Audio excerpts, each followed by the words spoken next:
It was a quiet midnight, the kind where the whole house felt heavy with silence.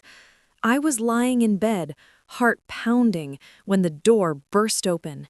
In that moment, everything I thought I knew about safety shattered into pieces.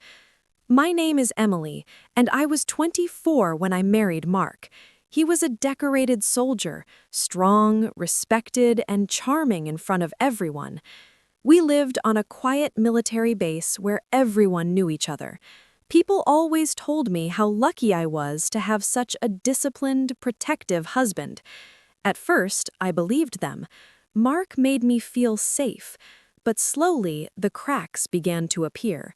Small arguments turned into sharp words. Then the words turned into something darker. I started walking on eggshells, trying my best to keep peace in our home. That night, something inside him snapped. I remember the sound of his heavy boots on the floor, the way his voice rose, filled with rage over something so small I can barely remember now. Before I could even speak, his hands were on me. The pain was sudden and overwhelming. I felt completely broken as I tried to protect myself, curling up on the cold bedroom floor. In the middle of the chaos and fear, one thought cut through the panic. I had to get help. My phone was just inches away. With trembling fingers, while trying to shield myself, I managed to type a desperate message and hit send. It was a simple SOS text to my older brother, who was stationed nearby with an elite unit. I didn't know if he would see it in time. I didn't know what would happen next. All I knew was that I couldn't endure this alone anymore. But what I didn't know that night was how powerfully that one quiet message would change everything. The betrayal ran deeper than the physical pain. Mark wasn't just my husband, he was supposed to be my protector, the man who had promised to love and cherish me. Instead, the person I trusted most had turned into my greatest source of fear. As he continued to shout and lash out, I felt utterly shattered. Tears streamed down my face, mixing with the hurt and confusion. How did we get here? How could the same hands that once held me gently now cause so much pain? I had hidden the warning signs for so long, the controlling behavior, the sudden bursts of anger, the way he made me feel small and worthless whenever I tried to speak up. I told myself it was stress from his job, that things would get better. I was too ashamed to tell anyone, too scared of what people on base might think. In that dark moment, lying on the floor, I realized how deeply I had been betraying myself by staying silent. The emotional weight crushed me even more than the physical blows. I felt destroyed inside, not just by his actions, but by my own hope that love could fix what was broken. My phone buzzed once, quietly. I prayed my brother had seen the message, but the fear didn't leave. What if help didn't come? What if this night ended with me losing everything? Mark's rage seemed endless. Every second felt like forever. I whispered to myself to stay strong, to hold on just a little longer.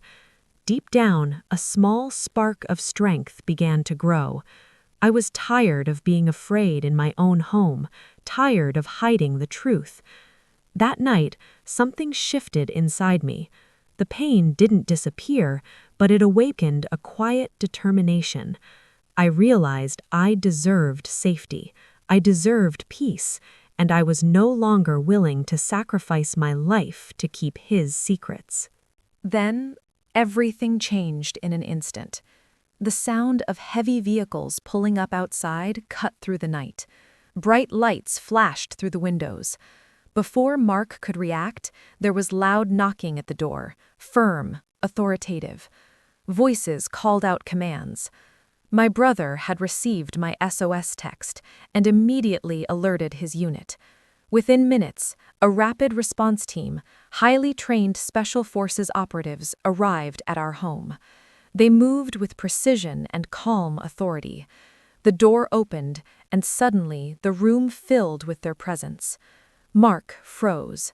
The anger on his face turned to shock as he realized what was happening. The men who entered were calm but firm. They secured the situation quickly and professionally, ensuring I was safe.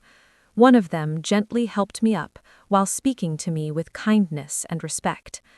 In those moments, the power dynamic flipped completely. Mark, who had always seemed so strong and in control, now stood exposed. His actions were no longer hidden behind closed doors. The very system he was part of had come to protect me from him.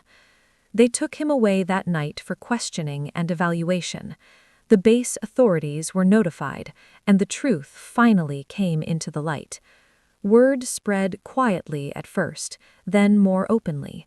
People who once praised him began to see the reality I had been living with. In the days that followed, I felt a mix of relief and deep sadness.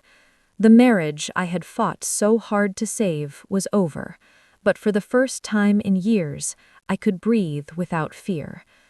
I moved to a safe place with support from family and the base's family advocacy program. Counseling helped me rebuild the pieces of myself that had been broken. Mark faced serious consequences for his actions.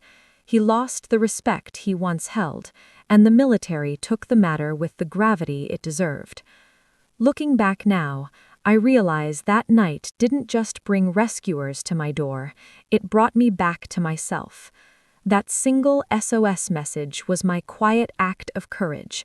It showed me that asking for help is not weakness, it is the beginning of strength.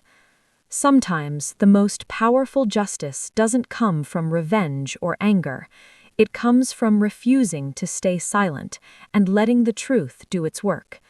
My pain taught me that no one has the right to break you, and real protection starts when you choose to protect yourself.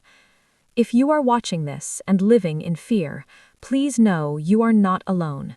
Reach out, send that message, take that step. You deserve safety, peace, and a life without fear. Your voice, even when it's just a quiet text in the dark, has more power than you know. Thank you for listening to my story. If it gave you strength, please share it with someone who might need to hear that help is closer than they think.